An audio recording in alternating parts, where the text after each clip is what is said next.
we're here today. It's the 29th of July 2025. We're in the Mealagh Valley. We're here with Tom Conway, and I am Eleanor Fitzgerald doing the interview, and we also have Kait Husmann here recording. This interview is being recorded for the Mealagh Valley Oral History Project, Voices of the Valley, and it will be archived as part of the Cork Folklore project. Little photograph here for you. I think there might be a fella in the back row there that you might see. Oh, yeah. Yeah, isn't that beautiful? I love these old photos. That's me in there. That's you? Yeah. What age do you think you are there in that photograph? Oh, I was going to say 10, but I Yeah. could be wrong. Yeah. And I was sad at I had one myself, but it was all the boys. Yeah. I never said that, you know. We went up through the field. See? Yeah. We live here on Irish Road, up the road there, cross down into Mealagh one is because go over then to Conway and then up to the school itself. We never went by road. Okay. So you came up the steep hill then? Yeah. Yeah. So you would have been through fields and Oh, hills. fields, mostly fields. Yeah. There was one stream there we had to pass. Lovely. Yeah. And can you tell me a little bit about what you'd see along the way? Do you remember what was? Blackberries were the main thing, and Yeah. but there was one crab tree that just in the summertime we'd have great fun with that, picking them. Yeah. They were wild, obviously. You'd have wild strawberries on the road, and furs. That was about it. Like at that age, you wouldn't be you didn't take any great notice of. You were just enjoying it. Well, I know that did anyone enjoy going to school, but yeah, we went through it. Yeah. And the crab apples, would you take them home? Yeah, well, you'd eat them. You'd only take a few. Like. Yeah. And would you bring some home from? Oh, no. No. Eat them along. We had the three ourselves over. That's the way there. That was it. So across the way was your mother's home place? Mother and father, yeah. Yeah. That's where we started going to school. Mother and father. Yeah. And sister. And they were farming? We had a small farm and it wasn't very big. Right? But, yeah, it was a simple life, yeah. Yes. There was no electricity. We'd a well, we'd own the land. That would be one of the jobs you'd get in the evening when you'd come out from school. Go down and get a bucket of water and what is it? So you'd drop the bucket of water down into the well from school? No, we had Or did you have a pump? you had, no, there was no pumps. No, there was still anything. You would have a saucepan below all the time. You just fill up your bucket. Where you'd come. The water out of the well was special. That was for drinking and anything that was cooked or anything. But we did a stream down there on the bottom, passes down. That's where you'll get the water for washing buckets and things like that. Oh, it was so cold, like, it was lovely. Yeah. You'd always remember. But like, everyone was doing the same thing. Like I said, there was no electricity. but we survived. Mostly all of it. You'd have potatoes, you'd have cabbage, you'd have turnips, onions, and yeah, everything was nearly homegrown. Who did most of the vegetable growing when you were a child? Was it your mother? Oh, my father. Sure. Yeah, it was it. Like one thing I can remember we're doing all was when you be organising your potato garden and when they'd be ready to put in the ground. She was very good at cutting. You'd have a potato and you could make 4 out of it. Like, she always was good at that. If I didn't know about it, I do. It was more or less cooking, I suppose, was the role she played. Like it was with myself and my sister and father and mother. Yeah, getting doing all things I presume that most women did it at that time. Washing the floor, washing everything. You'd have to have the bucket special then for milk, when you milked the cows. We all milked the cows at that stage. Father, mother, 2 of us. But Jesus, I tell you, you'd be 9 or 10, I'd say. You'd be scared first because you could have a crash cold like she'd blow you from here to the door. But you just did it. There was no thinking or anything. You just done the way things were. And you mentioned having to wash the buckets for the making. So heating water, what would you? Oh, you boil it in a big pot. Let's say that'd be kind of sizzling all day. You And would she have had a range, or would that know. a fire? No open fire. So there was the crane over the fire. Yeah, Yeah. I can still remember it. Yeah. And she'd have coin a lot. Yeah, well, yeah. It's the most essential thing I'd say in the kitchen, nearly. I would think so, nearly. Other people might differ, but it always seems to be there. Like. She'd be baking in the bread. That was another important. She baked every day. She would, I'd say, yeah. Oh, yeah, that was it. And would she ever get you baking? Did you No, ever? I don't think I ever did it. I can't remember doing it, to be honest. Yeah. Maybe she took pride in herself doing it. Yeah. I don't know. So keeping the fire going would be a very... Oh, yeah, you had to torch the whole time, like.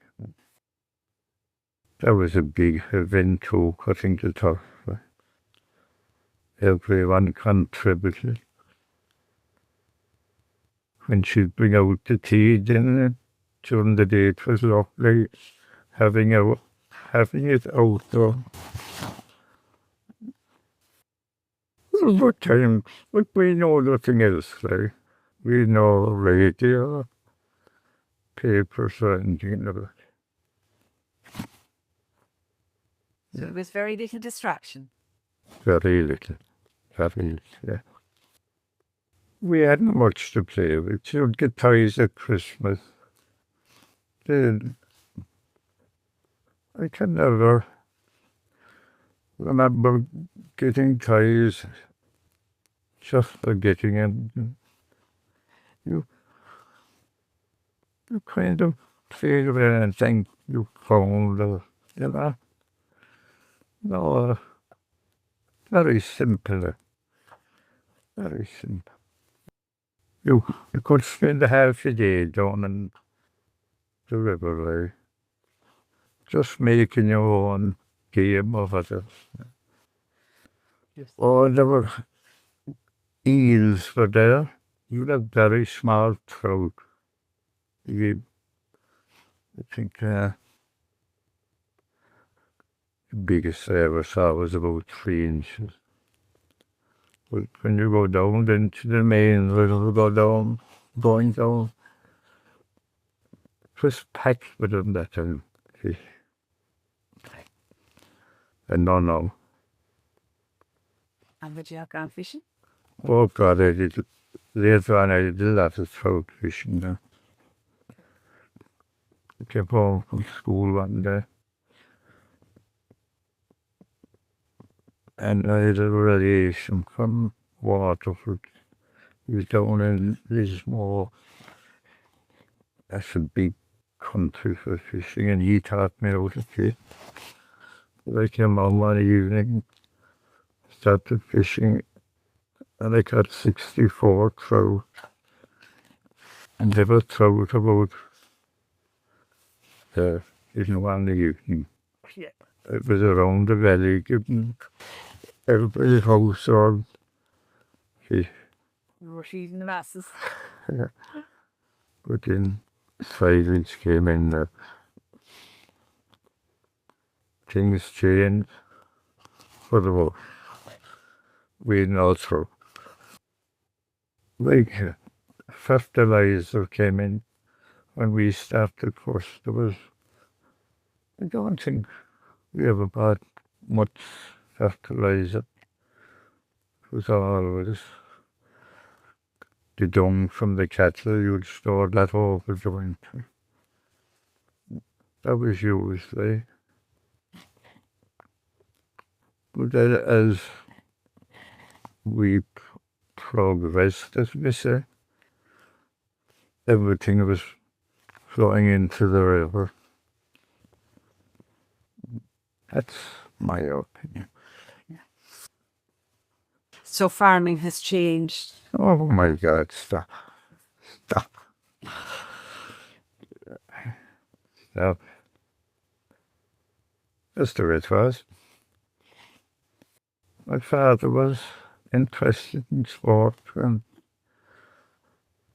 like it was unusual for a fellow like me so far out from town. But he took me in at the start, and once I started, I got an awful love for it. Have you ever offered? Yeah, big time. Yeah. Still have. So your father would have brought you in on horse and cart? Yeah, I'd say it was a bike.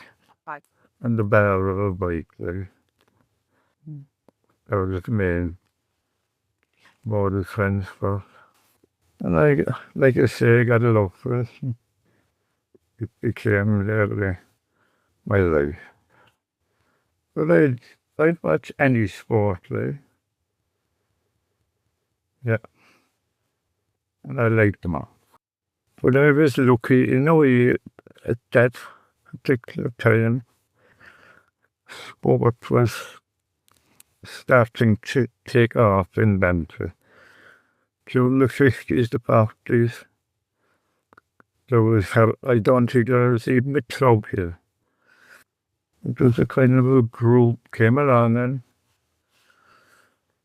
there was a man, then he came down from Cork City. He was Cherry Rail.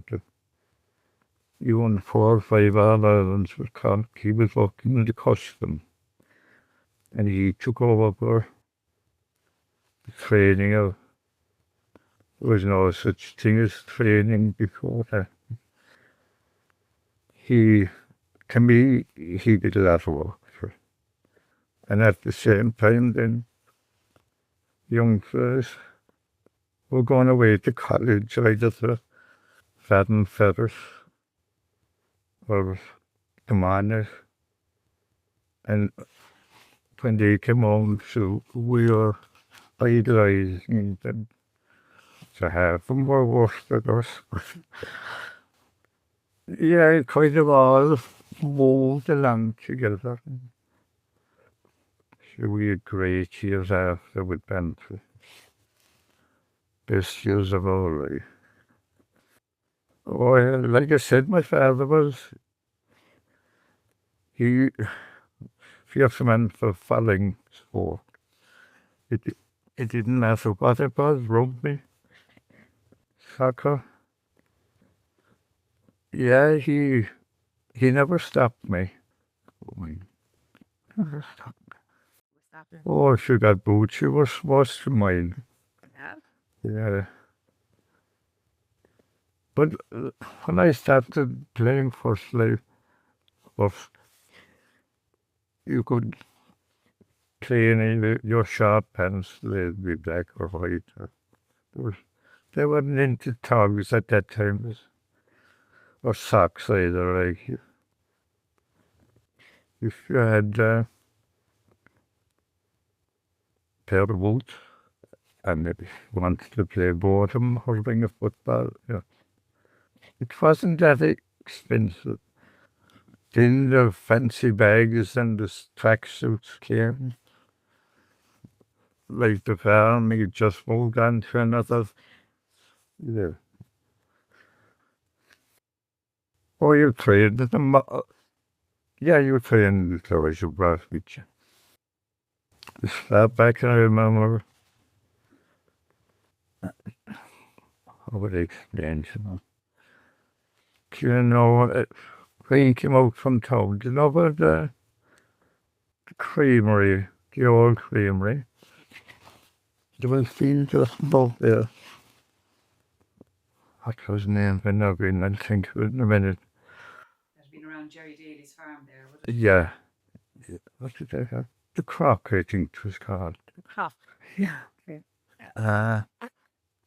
Then, like I was saying about that Jerry Ray, things started to get serious. You had, if you wanted to be successful, you had to have a pitch and a dressing room. And we moved on to that.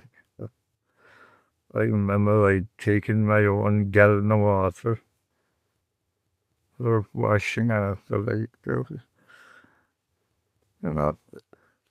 but we took no notes because it was the done thing. And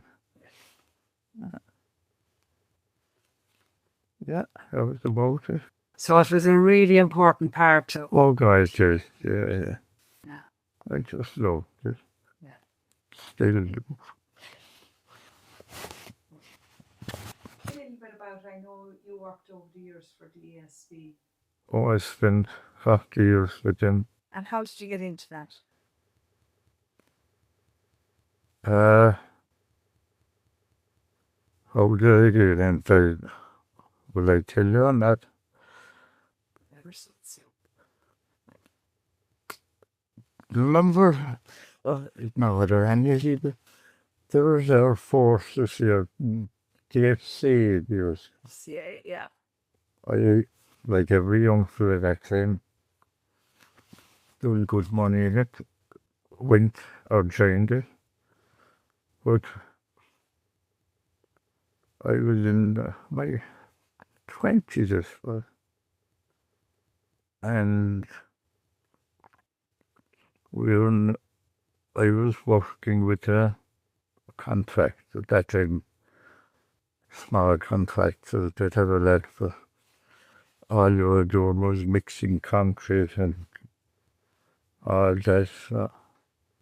I was you go away into camp, we call it, in the summertime for a fortnight. Kilworth was the place we used for it, but I can't think what age I was. But like you get restless and I wanted to go somewhere. I was in that camp at the time, and the next thing But I had applied for a job in DSV because I know the jail lads told me there was one coming up. So I was very pally with a certain fella, and we decided when the camp was over, we'd go to England. So everything will go on gladly. Jesus didn't. When I was called up, I was have the arrangement to go to England. I told the jail lads that I was thinking of going away. But there was one man in the army. He was he was in charge of us at our camp. And I told him, I said, I won't be going back to Bantry with you. I'm going to England. He said, well, I want you to take a job with DSV. So, no, I said, so look, when you're bent and going, I said, no, I go. And the bus was arranged that we go from Kilworth to the boat that time. He taught me, I could never thank him enough. Then I cried the whole way down the bus. He brought me down to the bus to stop outside the gate of Ballincollig Barracks to make sure I got on it. That was it. Yeah, so look, there's things along the way in life that you never expected. There was one, but I didn't always thanked him. Well, I'll tell you about our house, like, we had a small lamp, out that way, with what used to call the glass part, the big, I can't think. Lofa. Yes, Yeah. one of those. Then we progressed to a tilly lamp. That was the latest thing that ever went into the boat. Fantastic. So, yeah. And then I think it was 1958, the electricity came around here. I was mammoth here. So there were a lot of people that time. They were afraid of the Yeah. Like you hear the stories, they'd put on the switch and they'd be afraid of something like that. But we took it anyway when it came around first. But I should have changed everything. You got a radio, didn't they, that father? So what age were you when you would have got the electricity about? But Jesus, 10 to 12. Yeah. And it made a huge difference too. Oh, stop it, change of it. Well, as far as cooking was on, that would have been the main one, I suppose. And heating. To have an electric kettle was. Oh, but then milking was different. You could have a milking machine there. The creameries were built. They all brought their own different. I think most exciting one was Dorsey Island. It's fabulous out there. Stop. Yeah, I would go down. We did Cape Clear,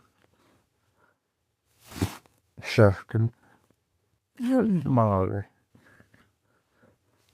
Uh, Highland communities getting electricity was oh yeah. more of a change for. Oh yeah. It meant like the cable car is the classic. You have no cable car.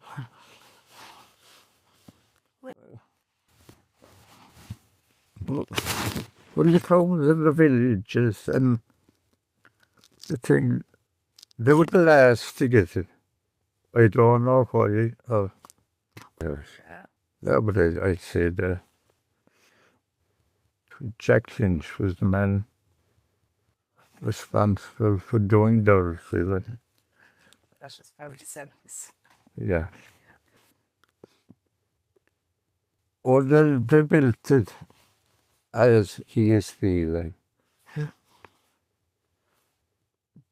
the two pylons were put up in it. There's a fierce current down at the door, that's why it couldn't. There's the sound, yeah. Yeah. Yeah. Ford car. Everyone were black. Yeah, of course. No all cars that Yeah. there was a little shop about the top of the road. And she got a taxi, as you'd call it, early on, and there was the Morris Minor was there. The Morris Minor and the Ford one. Baby Ford, no. But they were the two that I grew on with. But then again, like everything, they got stuff to do. Change design, change colours. Remember your first car or your first motorcycle? I do, yeah. I bought a Morris Minor. It said IF762.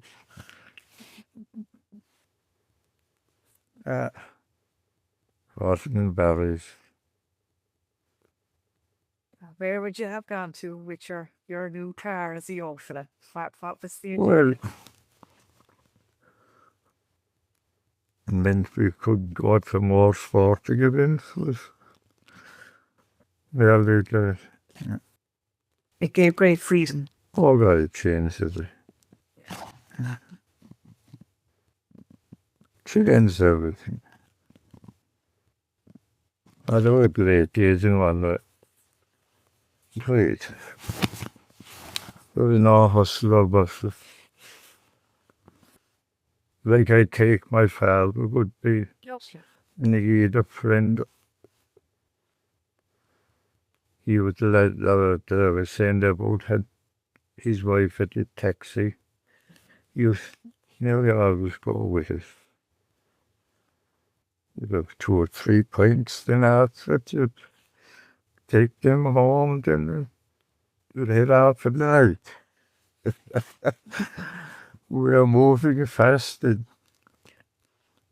You had a good relationship with him.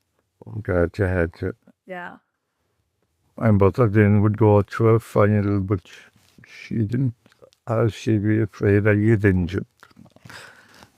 Coughlin's, Molly, and Mikey. They no family. Well, oil was one, I suppose, most important. When we had the lamps, they were all, and you would have bread butter. Just basic, there was nothing. It was small. Not a good plan. Yeah, and she was said over 6 biscuits you get in a packet. Yeah. Oh, she had a good selection of sweets. Yeah, but they had the taxi, they had the oil. There was something. Toffees, I used to like. Chocolate. Bullseyes and all what was around at the time. Yeah, they were nice people. You would, whenever the mother would run out or anything, you'd all run off to the shop, and there was no big shops that time. If you needed a thing, you just get up and, yeah. He was the kind of what you call a handyman. He'd small jobs like for a bit of a carpenter, a bit of a, yeah, So they had the shop and he had the little bit of handyman work. yeah. Yeah. Yeah, he was always kind of tipping around with someone didn't want them to do something. Like there was no big buildings that at your head, you minded them. Like with cattle, there's always something getting broke. And he was handy that way, right? Well, early on, like he stayed because he's nothing to carry him out. I think that's where the small contractors started off too, like. And see, got his Jeep and there was no concrete mixers that time. Everything was a shovel. I spent a good 3 years at it. Off work. It was, looking back, it's hard work. Hard work, yeah. They don't bring access into the river itself, right? It'd go down. That, yeah, it was mostly from the river. They'd go down. But there was no regulations about water that didn't. Yeah, so nowadays, no, you can't. You catch a drink from the and the holes. Would there be water carried up to them then, or what would you do for water for in the winter?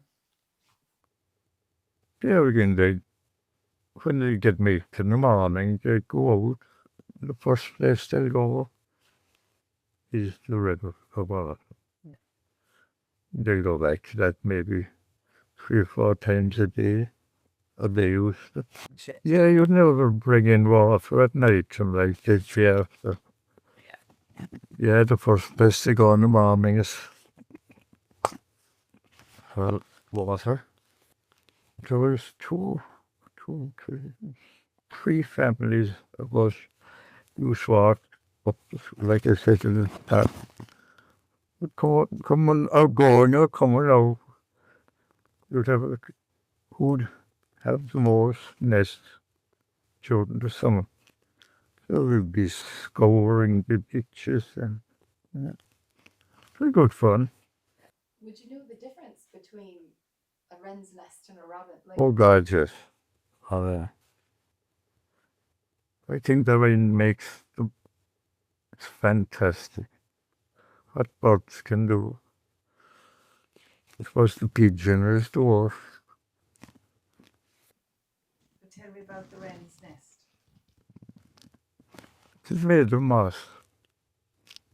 And it's coated in and inside with feather. You see the way it is built. It's unreal for the size of the little thing.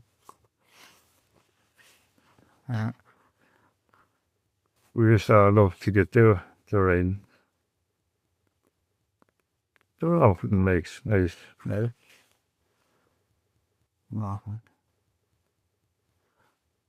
Yeah. Take, for example, now, starving. Very easy to get because they'll build inside where outhouses are, you see. I find them very easy to. We all know the crow's nest, the pigeon's nest. I hate that. It's just a heap of sticks. If you got kindling and turn it upside down, You're not inside, is the bird. oh, the awful.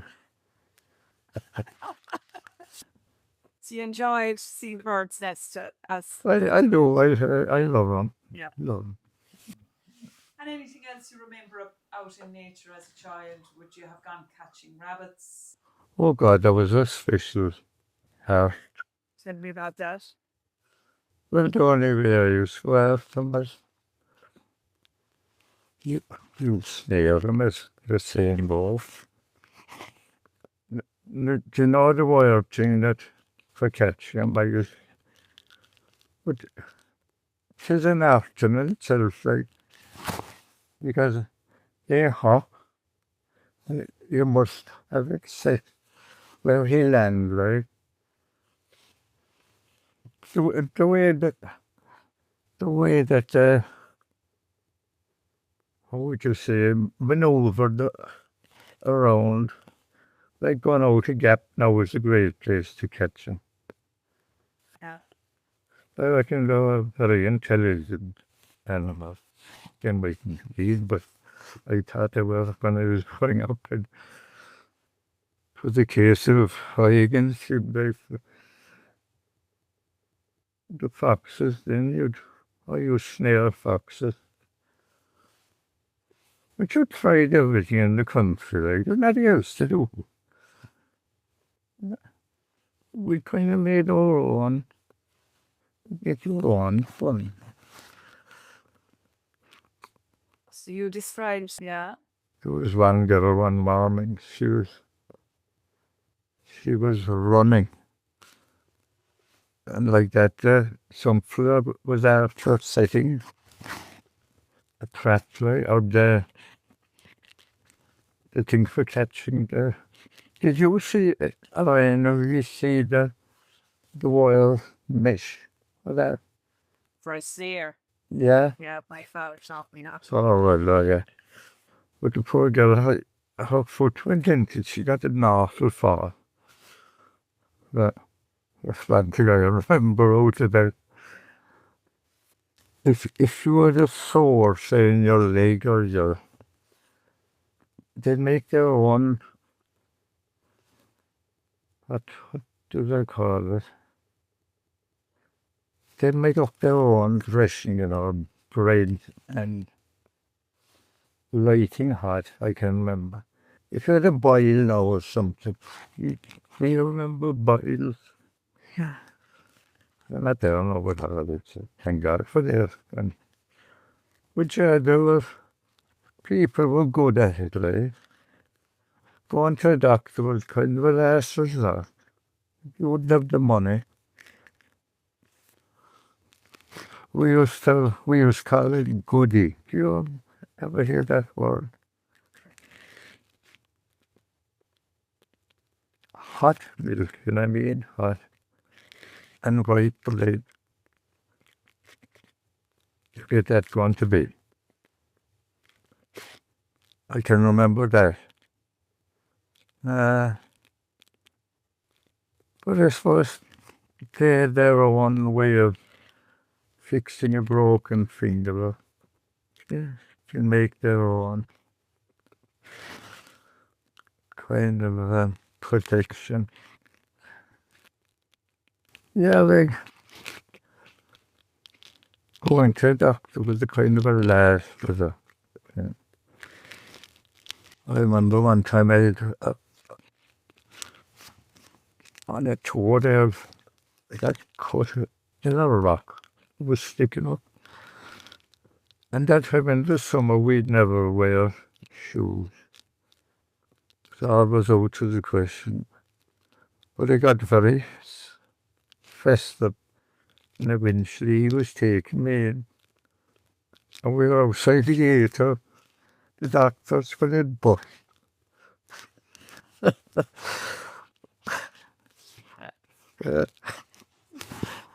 And he was actually complaining. He said, You got out of way, Richard. Yeah. that's the way it was. And would you have been afraid going into the doctor? Oh, scared of your life. Yeah. What do you want to work? Oh, God, no. Wouldn't have your hand up at all, so. Yeah. That's the way it was. Given the goodie at night time, Yeah. what would they do? White bread and hot milk, was it? Yeah, really hot milk. I don't know why it was really hot, but And was the milk put over the bread, or no, you put the bread in. you dipped it? Yeah. And so was that like a treat to make you feel a bit better? It would be, yeah. So when you got the radio, what was most important to you about that? The matches. I don't know, but I'd say my father, like he was in the army and he was in Dublin for a while. He was totally lost when he came here doing no papers or anything. Like you'll often hear the story on all Ireland Day, all the neighbours that come in and listen to the match. I remember Cork got the hurling and the football in 1956. The last sport of them. But I cried for a day.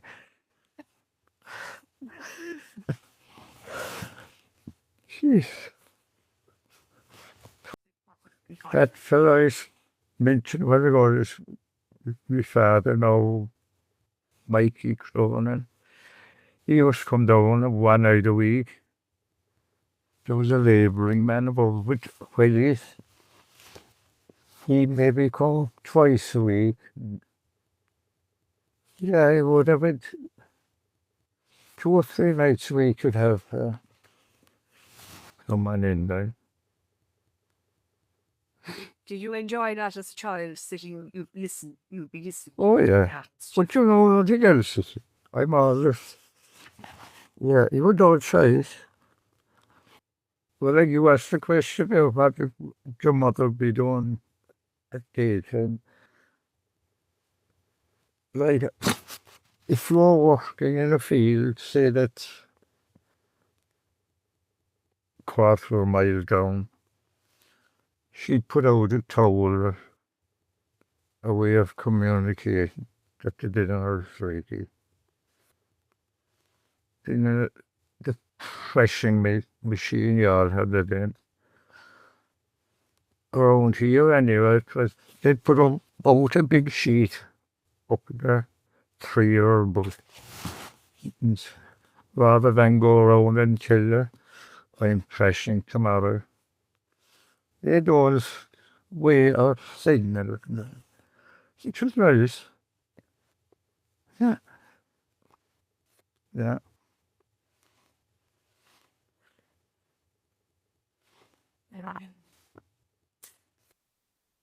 We came here from Crosshaven, and he was in the army down here. And my mother was born over there, so the house was coming back, and so yeah, that was an awful change for him. Like, no, I don't think deep down I don't think he liked family. It's my own opinion again, but like it must have been a big change to come from Phoenix Park. I think he was down to rural Ireland that time. It had to be a big change. She had another sister, and she went down to Crosshaven is, I think she went before my mother. And my mother was, yeah, the second one, yeah, she was second. And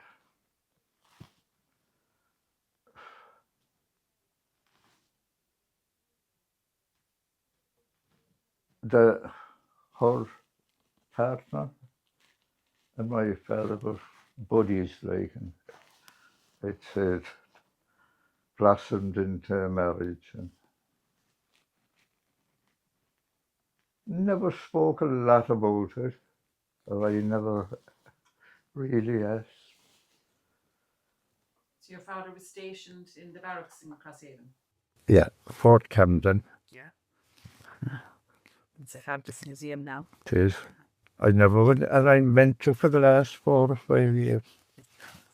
Yeah. I read a lot in the paper about it. I must go here. And yourself? An elder, so elder grew up in town. How did you meet? Gee. Yeah.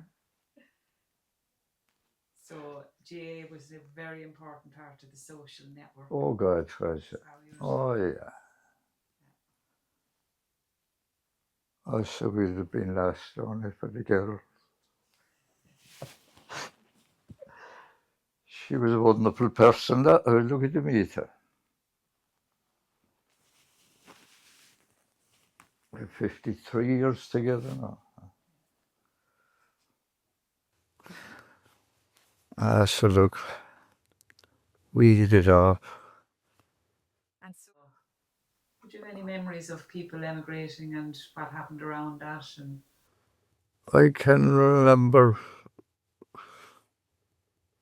I suppose, people going away rather than people coming back. Like at the time we came here now, around 52, things are bad now. Yeah, I can see where they went. There was a family over there now, next door. And there was 3 of the girls went to America. I can remember them going. They didn't come back. We used to go over there and there's someone do the hay for them from the hay. There were 3 lovely girls. Now, you could say someone from nearly most houses went there. We had a lot of sadness around. Oh, yeah. Chances Yeah, that we were like. Oh, which like I used to, once they're gone now, they'll never come back. A lot of it did come to pass, but they never came back. I was in New York one time with Eleanor, and we went into this pub with an Irish name over it. And it was early in the morning. There was no one in there, only the barman. So I went up to the counter, whatever I said, bottle of pint of lager. And, oh, you're from Ireland? Yeah, where are you from? I said, Cork. And like Adragore, it's only 10 or 15 miles up the road there. And I said, yes, we heard of some douche dash. And he said, I said, where are you from? And he said, I'm from Adragore. Next question, I said, do you go back after? Oh my God, he said, I never ever want to see that dirty place. Couldn't believe it. I have no intention, he said. We grew up starving. It was sad. Sad, yeah. Such a beautiful place out there. Yeah. No intention ever. He was there 40 or 50 years. I would say surely he'd come back and visit. That's the story he told me. But I think it was very bad in the 40s and down that way. By God, he didn't hold back. That's the way it is.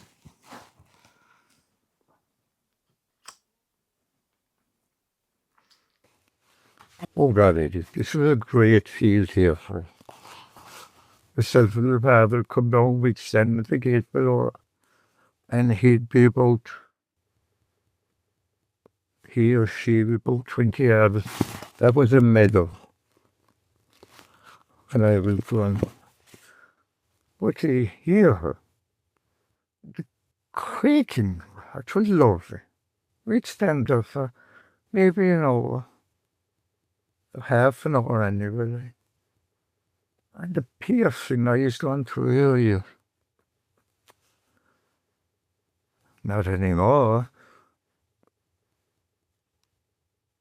There's farmers up the country, I think, getting money to try and... Ah, she was a lovely song. Lovely song. Did you ever see the little one? No, never. It was the modern missionary finished them.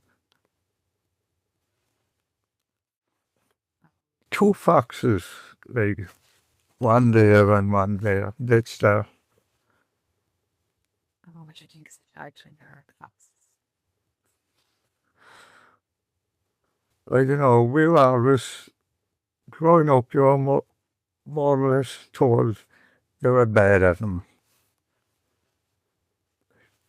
Because I remember one Christmas, that time people had rare turkeys to have money for Christmas. So she did. There was another job she'd be doing, so rearing the turkeys besides the kitchen. But it came Christmas anyway, and we had 8 turkeys. 8 turkeys. For each, and some Saturday, the second Saturday out, you'd go to town for the Christmas, if you're living in the country.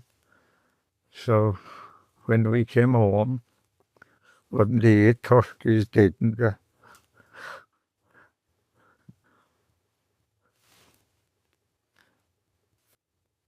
so you would say, why would you fund the fox?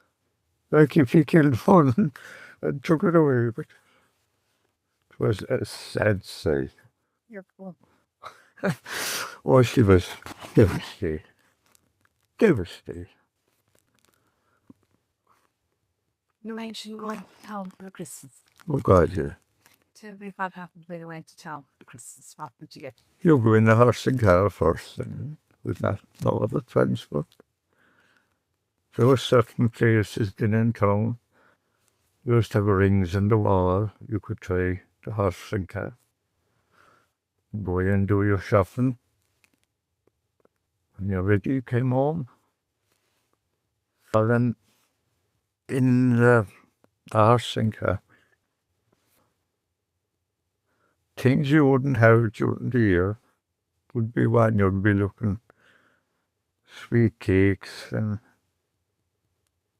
I don't know what sweet cakes would be, yeah. Yeah, and you'd never have a mum shower. You'd have at night the apples, that you'd be looking for for weeks. Snap apple night to your scar. Big event. she'd have, well, the big thing that she'd hang an apple off, and if you could get it into your mouth, like hold it in your mouth, well, you'd be jumping up to the ceiling. Yeah. And you would have oranges that night too.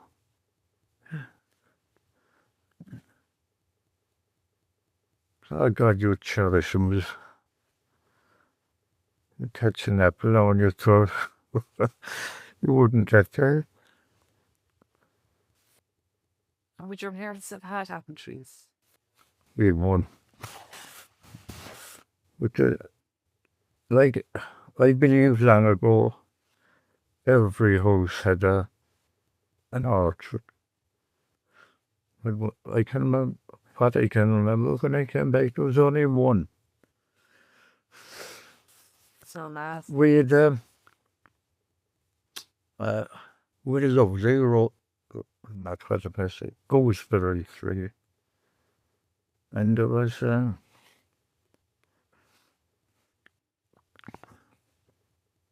wait, no, what do I call it? A black, what's, name a few, Black currants. yeah, I think like, yeah. There was one of those.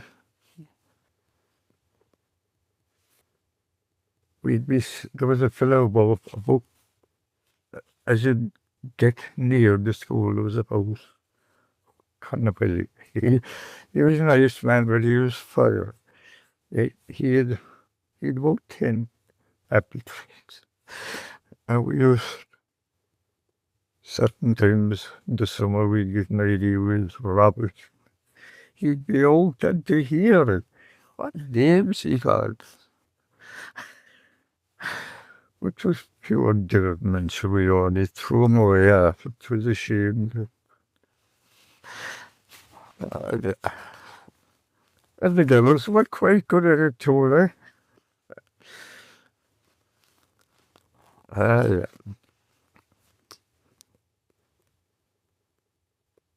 Looking back, 'twas great. What do you think you had that children today don't?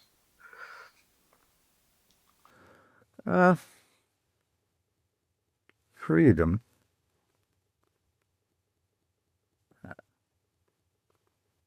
I was a bubbling girl stereo.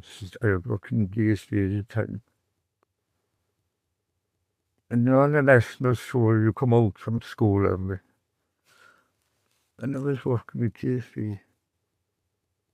But I couldn't get over 6-year-olds with mobile phone. I was dumbfounded. We had nothing, but we were all happy. Look. So when you were outside, you described listening for half an hour and Yeah. an hour to Cork. I would with my father be with me. You just spend time, just enjoy. Standing there listening to.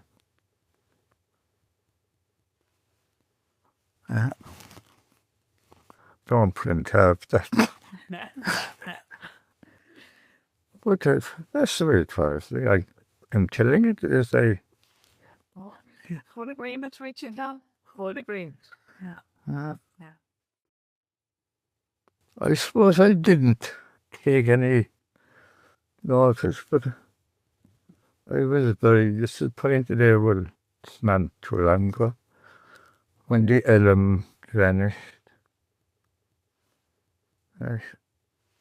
Like that, I'm looking at the ash there, I think it's awful. No, I remember eating the fruit itself. The water. Sure. The slow, didn't it? Yeah. Yeah. We did an old farm out there. There was still a lot of.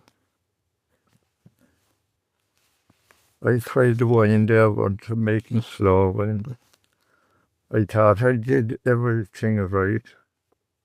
I had about 10 bottles, and I buried it in hay for it to ferment.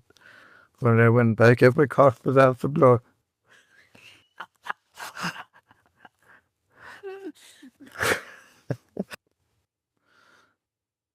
The pace today is so fast. I don't know what this was like. I always go back to the young kids above and coming out from school. Jesus Christ.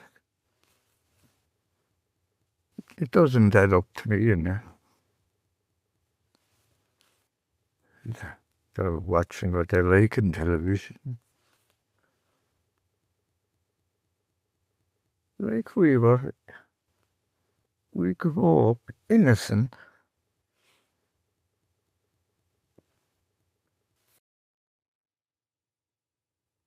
She's first half the world traveling on it when then people.